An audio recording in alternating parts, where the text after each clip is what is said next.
What's up, everyone? Today we are diving into the Rust programming language by building and breaking down a real desktop weather app. This isn't just a toy console project. This app has a GUI. It pulls live weather data from OpenMeteo. It supports city and state or raw coordinates, stores history, and even renders animated weather effects on screen. So while we walk through the code, I'm also going to point out the Rust concepts that make this kind of project feel clean, safe, and surprisingly powerful. And for those of you coming from C++, I'll be drawing comparisons along the way so you can see what feels familiar, what changes, and why Rust is getting so much attention for real software. And if you like this content, go ahead and like and subscribe. And coming up next, I'm going to start at main and explain some Rust concepts while I walk through the code that created this weather app.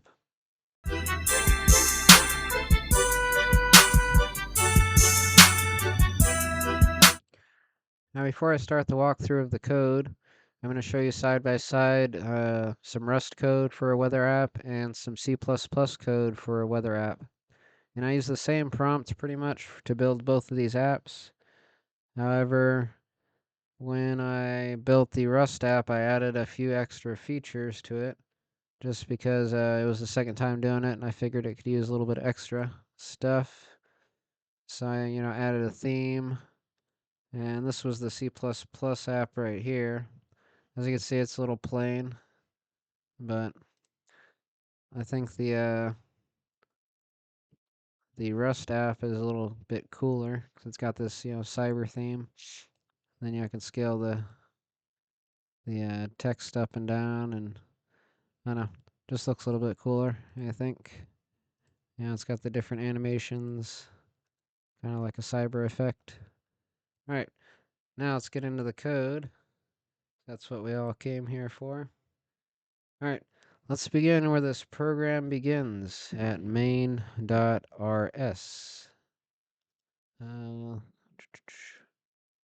There I am. Okay. This file is very clean. It declares the modules, creates native window options, then launches the app with iframe, run native, constructing cyber weather app from app.rs. So it's going to be calling some code from another crate that we have here. So the first lesson here is that Rust likes a very explicit project structure. Instead of one giant file, we break responsibilities into modules. Animation, app, date utils, geocoding service, history service, models, weather code map, and weather service.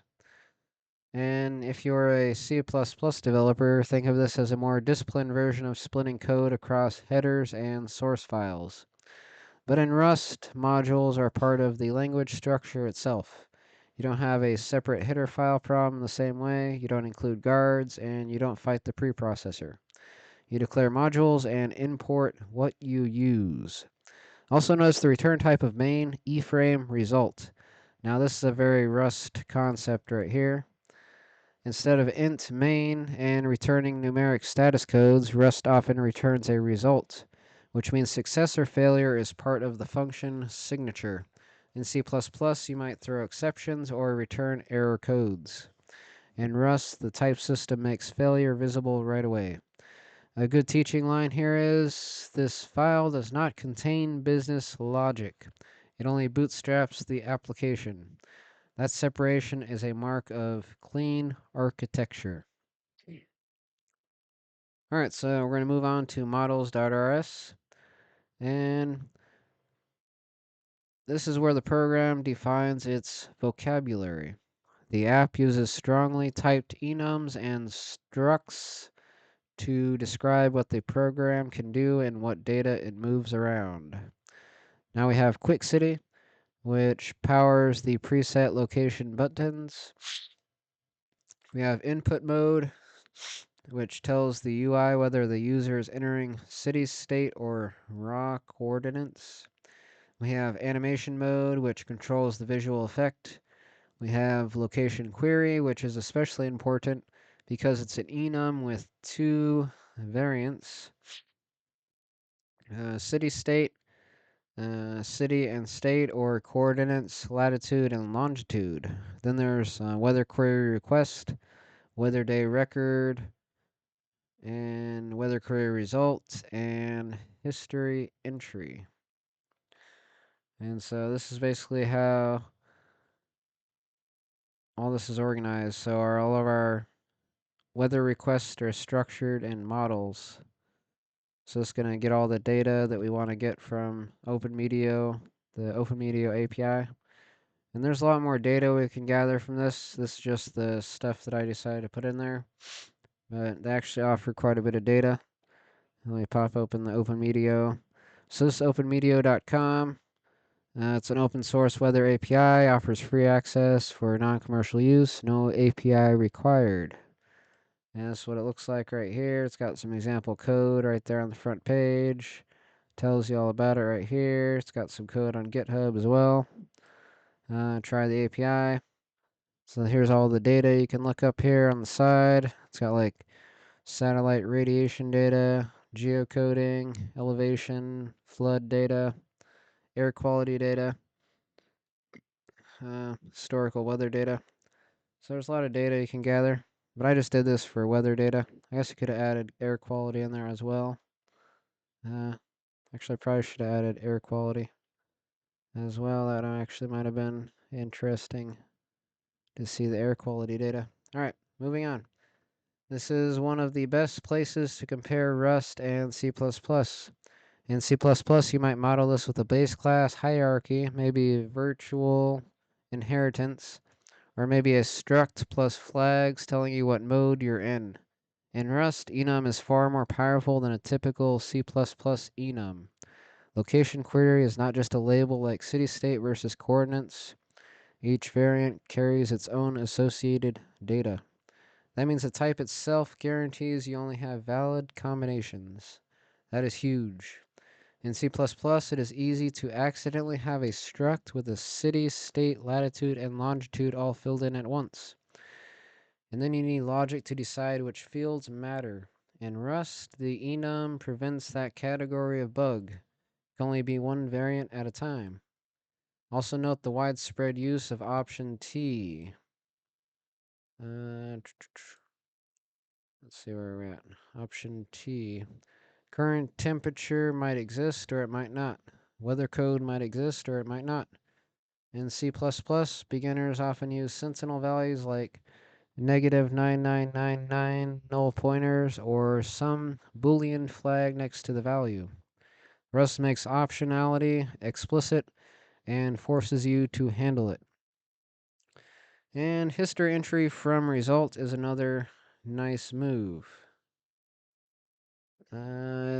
It's an associated function that turns a weather query result into a persistable history snapshot.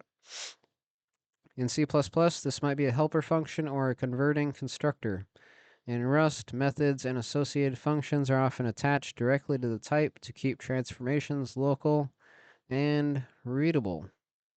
Now we're going to move on to app.rs, which is the heart of the application.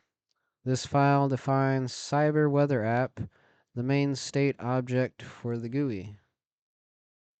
And so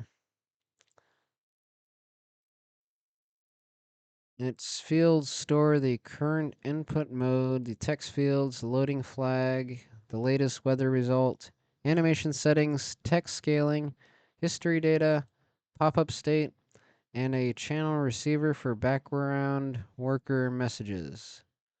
And now, if you're coming from C++, this struct plays a role similar to a central app controller or a window class that owns the whole UI state.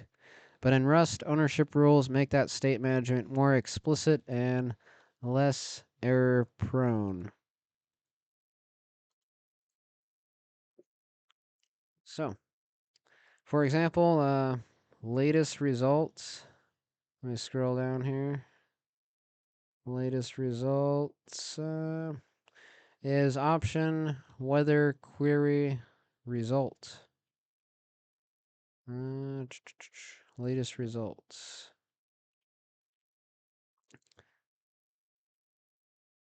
That means at startup there is no result yet, and the type tells you that worker RX is option receiver worker message, meaning there may or may not be an active background worker channel.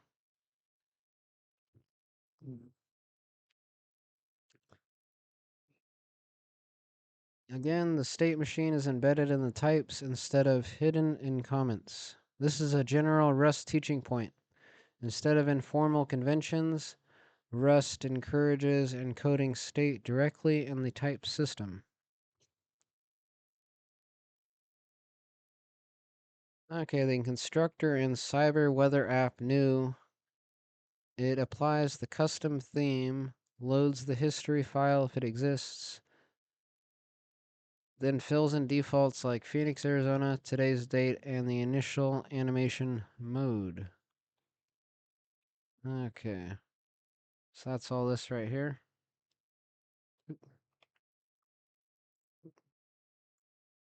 Okay, that's this right here. So this is all just default info right here, the Cyber Weather App constructor. Now this is very familiar to C++ developers. You can think of it like a constructor body after member initialization. But one thing Rust does very nicely is struct literal initialization. Field names are listed directly, and the whole startup state is visible in one place. Also note this line pattern. History service, load history, at history path, dot unwrap or else. That means try to load history, and if it fails, recover by using an empty vector. In C++, you might use a try catch or a checker return code. In Rust, the recovery path is usually expressed inline and explicitly. No hidden exceptions. That's a very teachable Rust habit. Error handling is visible in the code flow. Now we get to one of the most important architecture decisions in this app. At the top of app.rs, the file comment literally explains the pattern. The UI thread collects input and starts background work. A worker thread performs the network requests, and a message channel sends success or error back into app state. This is worth emphasizing. The GUI must stay responsive. If you make blocking HTTP requests directly inside the render update loop, the UI freezes. So when the user clicks get weather, start fetch builds a request. Let's scroll down to start fetch. Okay, start fetch. All right, here we are. Start fetch. Builds a request, creates an MPSC channel, stores the receiver in the app, marks the app as loading, then spawns a thread. That thread calls weather service fetch weather request and sends back either worker message success result or worker message error with an error. Now in C++, you might use standard thread or standard future, a callback system, or maybe Qt signals and slots depending on your framework. The Rust version here is conceptually similar to standard thread plus a message queue, but with ownership rules that make concurrency safer. Notice the move closure past to thread spawn. That tells Rust the new thread takes ownership of the data it needs. This avoids the classic C++ problem of accidentally capturing references to objects that go out of scope while the thread is still running. That is a beautiful Rust versus C++ teaching moment. In C++, concurrency bugs often come from object lifetime and aliasing mistakes. In Rust, ownership and borrowing rules make it much harder to write those bugs by accident. Then in poll worker, the app checks try rec v on the receiver. If a result arrived, it updates loading state, stores the latest result, picks the auto on animation mode, and saves the result into history. If an error arrived, it surfaces that error text in the status label. If the channel disconnected, it also handles that cleanly. This is event-driven, non-blocking GUI logic. done in a very explicit, readable way. Now, before the app fetches anything, it validates the user input. That happens through parse date range. Parse date range. Let me see here. Parse date range. All right. Parse date range and build request. Parse date range checks that both dates exist, parses them using date utils parse date, and ensures start is not after end. Then build request switches on the current input mode and constructs either a location query, city state, or a location query coordinates, parsing numeric strings into F64 when needed. This is another strong Rust lesson. Match is doing real work. In C++, the switch is limited and usually only works on integral values. Here, match on self.input mode cleanly branches the logic, and because location query is an enum, the code constructs exactly the right request shape. Also note the repeated use of result string. Instead of throwing exceptions for bad input, the function returns either a valid request or a human readable error. Then the caller decides what to do. This gives you very deliberate control flow. So Rust does not want you to pretend errors are rare. It wants you to model them directly. All right. And dateutils.rs, it reinforces that design. It centralizes date parsing and formatting in one module. And I'm going to jump over to dateutils.rs. All right, and this is pretty simple right here. So parse date accepts year, month, date, and returns a naive date. And while today's string returns today's local date in the same format. That keeps validation consistent across the app. Now in C++, you might scatter date parsing across several files or rely on ad hoc string handling. Rust here is more disciplined. One helper module, one rule, and that rule is reused everywhere. And so as you can see, this app.rs, it's quite long. It's basically a lot of UI. It's basically updating the UI. Probably could have separated some of this UI code into a different crate. But this is basically drawing all the different animations and drawing the history panel, drawing all the buttons, drawing the GUI, all that. So let me, once I finish scrolling down to the bottom, we can move on to the next thing here. As you can see, I got apply cyber theme. So that's you could probably change all the colors right here if you don't like the colors. All that is customizable. All right, moving on. So, large portion of app.rs is made of small UI methods. Draw header, draw quick city buttons, draw inputs, draw display scale panel, draw latest results, draw animation panel, and draw history panel. So this is good architecture for a teaching example because each function owns one region of the interface. Now, draw header sets the app title and subtitle. Draw quick city buttons iterates through quick cities from model.rs and creates shortcut buttons like Phoenix, New York, and Seattle. Clicking one populates the relevant fields and updates status text. This is a nice place to explain Rust iteration. Now the code says for entering quick cities, which is direct and readable. In C++, you might do a range-based for loop over a container. Very similar conceptually.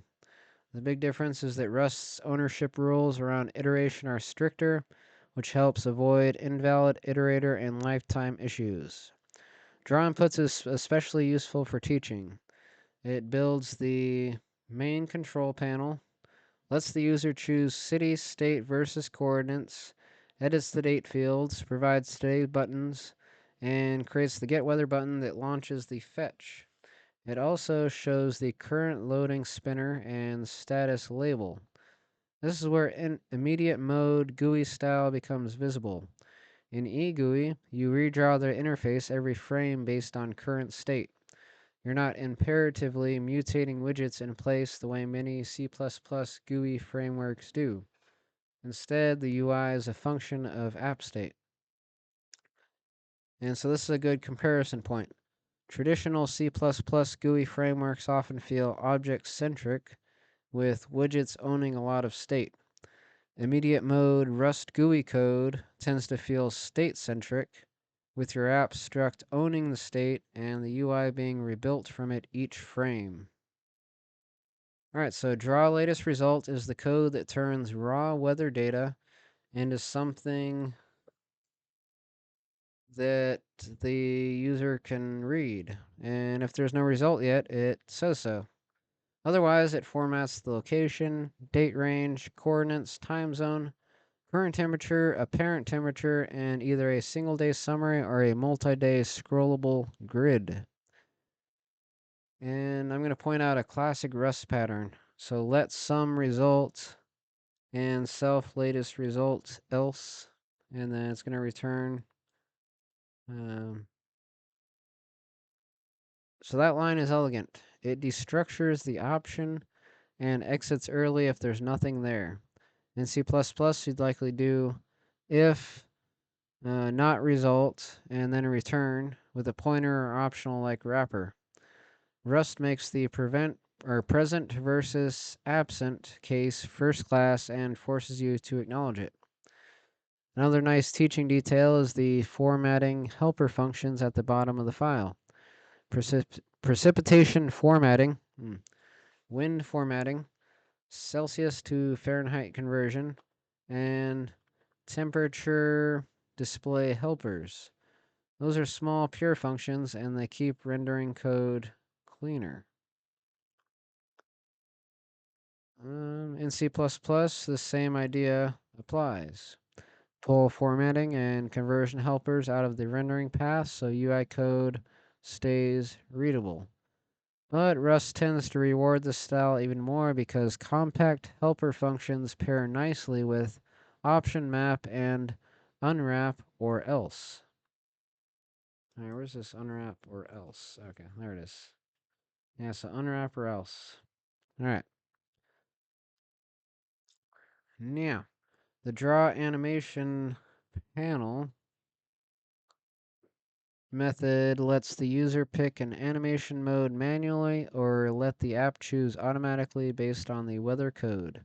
If the override is auto, it uses auto animation mode. Otherwise, it uses the manual override.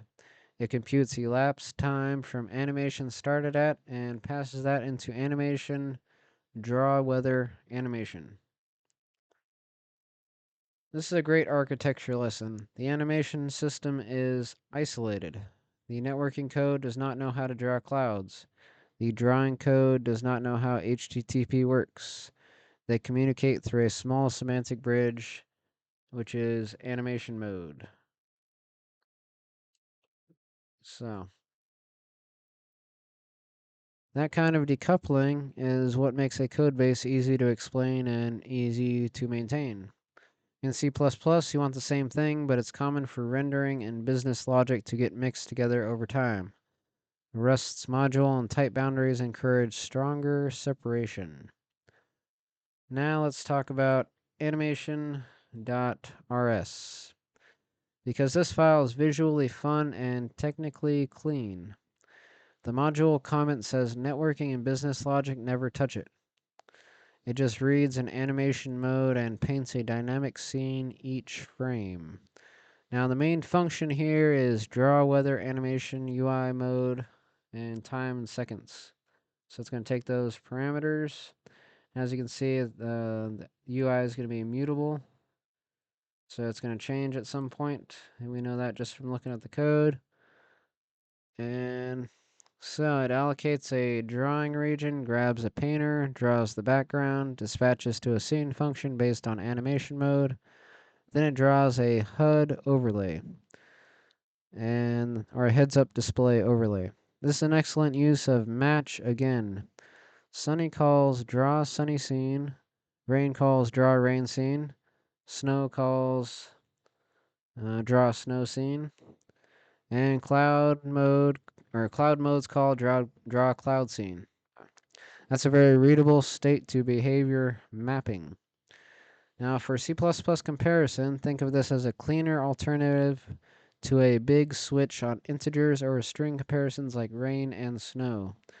Rust enums plus pattern matching make the code harder to misuse. The drawing itself is procedural. The background uses pulsing values and layered rectangles to fake a gradient. The HUD overlay draws scan lines and a glowing border. The cloud scene builds clouds from circles and rounded rectangles. Rain and snow use loops with deterministic pseudo-random looking formulas based on loop index and elapsed time. So, this is a cool teaching moment. There's no physics engine here, and there's no sprite sheet. The author is generating motion from math, and that's what you can see from this draw background function right here. And the draw HUD overlay. All right.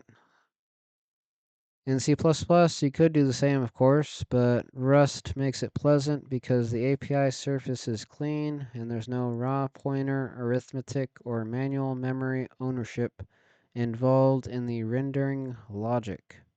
You focus on shapes and movement, not lifetime hazards.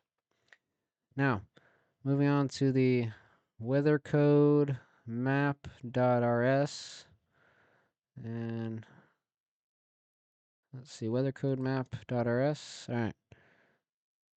This file is small, but it's doing an important translation. OpenMedia returns numeric weather codes, and this function maps each code to both a user-facing description and a default animation mode. For example, clear sky maps to clear sky, and animation mode, sunny drizzle maps to rain, and snow codes map to the snow animation. So, as you can see there, we probably could have added a few different animations here, like a thunderstorm animation and a thunderstorm with hail animation. But we just have a few different ones, which I think it turned out cool. So, this is another place where Rust's return types are elegant. The function returns a tuple, static string, animation mode. That means one lookup gives us both the text and the visual meaning. So, those are the parameters we're going to be able to access from this function here. And the tuple that we can access. So in C++, you might return a standard pair, standard string, animation mode, or define a custom struct. Rust's tuple works nicely here because the return values are tightly coupled and simple. The app uses this in two places, to label conditions in the weather data, and to choose animation automatically after a successful fetch. That's a strong example of reuse. One mapping function, multiple layers of the app benefit from it. Now let's move into the API side, geocoding service.rs. All right. This resolves a city and state into latitude and longitude coordinates using OpenMedia's geocoding API. It defines deserialization structs for the JSON response, then geocodes city state, builds a blocking HTTP client, sends the requests, parses the JSON, and picks the best US match, prioritizing the requested state. So it's basically going to turn your words into numbers, and then it'll build a JSON payload that you can send to the API to get the data that you want to get back, essentially. So there's multiple requests or multiple Rust lessons here. First, Serde deserialize makes JSON parsing type driven. Instead of manually walking JSON objects the way you might in C++ with a lower level JSON library, You declare structs that represent the expected shape and Serity fills them in. Second, look at the error handling chain. Send the request, turn HTTP status failures into errors, deserialize the JSON, then validate the results. Each step can fail and each step returns a readable error string. In C++, this often becomes either very verbose or very exception heavy. Rust hits a sweet spot here. Explicit failures without losing readability. Third, this file shows idiomatic option handling with option vec geocoding results and option string. Maybe the API returned results, maybe it didn't. Maybe a field exists, maybe it doesn't. Rust forces those cases into the type model. And the selection logic is nice and declarative. Find the first exact US state match, or else fall back to any US result, or else produce an error. So that is much more expressive than a bunch of nested if statements.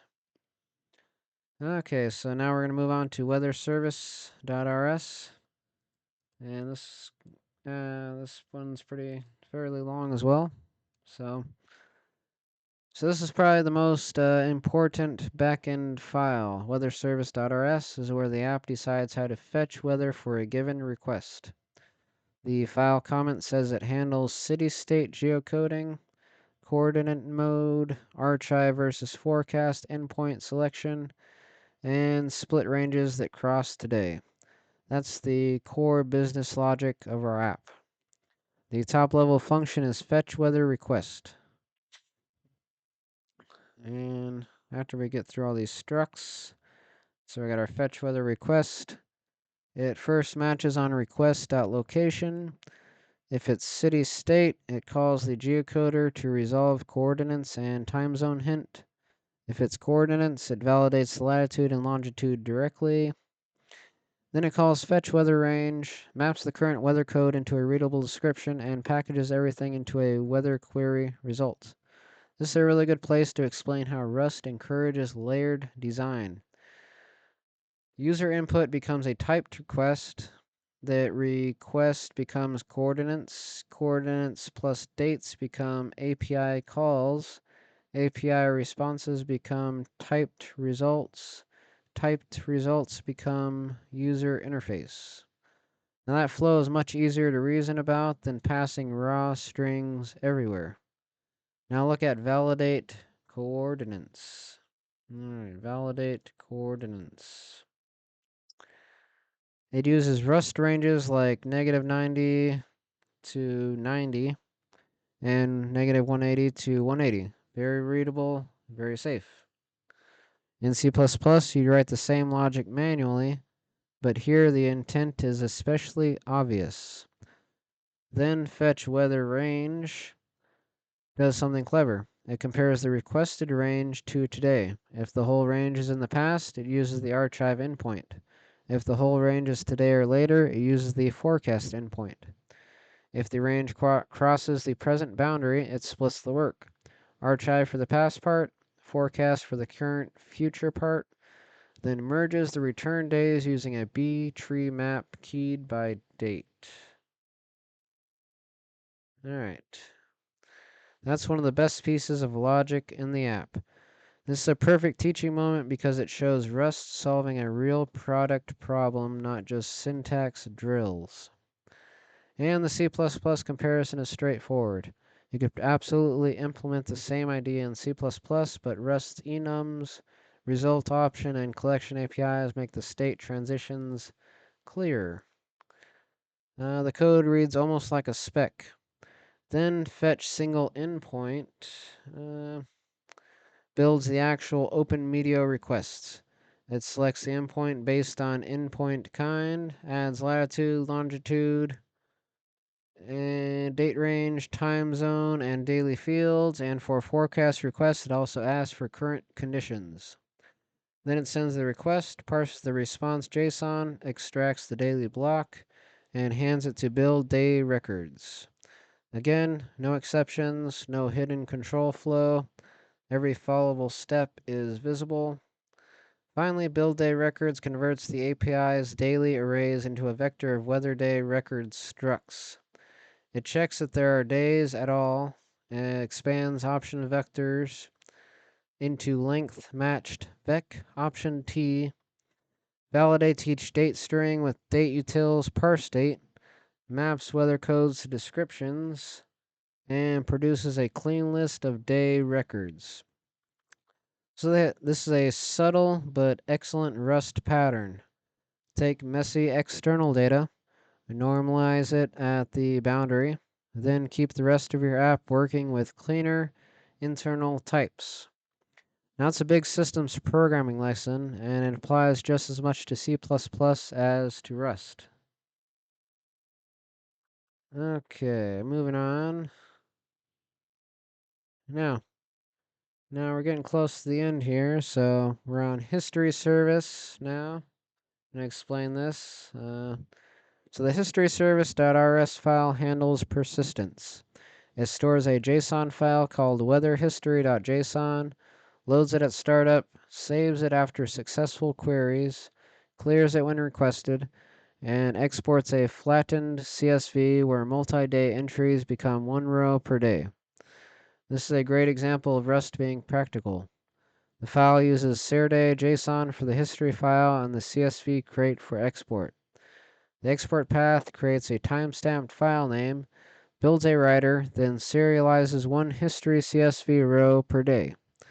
Now for a C++ audience, the value here is not that Rust can do file input-output. Obviously, C++ can too. The value is how little unsafe surface area exists.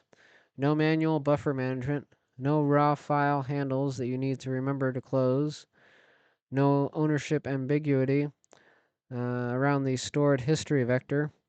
Rust and its libraries give you a fairly high confidence path to persistence code. This is also a nice place to mention RAII as a shared concept. Now, C++ developers know RAII well. Rust uses the same underlying philosophy. Resources are cleaned up automatically when they go out of scope. So although the syntax differs, the mindset is actually close. And moving on to, okay, so now we're moving on to the application update loop. So at the bottom of app.rs, the app implements iframe app. Okay. And defines update. This function runs continuously. First, it pulls the worker channel, then it smoothly interpolates text scale so the UI does not jump harshly while resizing the text. Then it sets the UI scale, draws the central panel, lays out the header, control panel, results panel, animation panel, and history panel, shows the expert pop-up if needed, and requests another repaint roughly every 16 milliseconds. This is where the immediate mode design really comes together. Every frame the app says, based on my current state, here is what the UI should look like. In C++, especially in older GUI frameworks, you often think in terms of widget objects receiving messages and mutating themselves. Here, state lives in Cyber Weather app, and rendering is a deterministic projection of that state. That's one reason this code is so teachable. Also, ctx.request repaint after duration from milliseconds 16 is what keeps the animation lively. That gives roughly 60 frames per second behavior for the procedural weather panel. So there's some big Rust lessons that this code teaches. This app is a great Rust teaching sample because it shows the language doing real work. It uses enums with data to model valid states instead of relying on flags. It uses option and result to make absence and failure explicit instead of hiding them. It uses threads and channels safely without hand-wavy lifetime assumptions. It isolates modules by responsibility, user interface, animation, geocoding, weather API, history, and shared models. And it takes messy external API data and converts it into predictable internal structs before the rest of the app touches it. It has a professional grade architecture, even in a beginner friendly project. So, if you're coming from C++, the big takeaway is this. Rust is not magic. The core software design ideas are familiar. Modular code, typed data models, background work for responsiveness, validation, rendering, and persistence. Now, what Rust changes is the safety contract. Instead of trusting yourself not to misuse state, Rust asks you to model state more precisely. Instead of assuming nulls and failures will be handled later, Rust makes you face them now. Instead of letting threads quietly capture dangerous references, Rust forces ownership to be explicit. And the result is code that is often easier to reason about once you get used to the rules. This weather app is a good example of that. It is not just teaching syntax, it is teaching how Rust helps you structure a real desktop application. Now, this project shows Rust at its best. Type-safe state modeling, clean concurrency, strong API boundaries, and a GUI that stays responsive while doing real work behind the scenes. And if you already know C++, Rust will feel less like a totally alien language and more like a stricter, safer systems language that removes a lot of the footguns that you've probably learned to live with. So, that is the comparison of Rust versus C++. So if you like this content, go ahead and like and subscribe, and I'll be releasing more content soon. All right, so that's all, folks.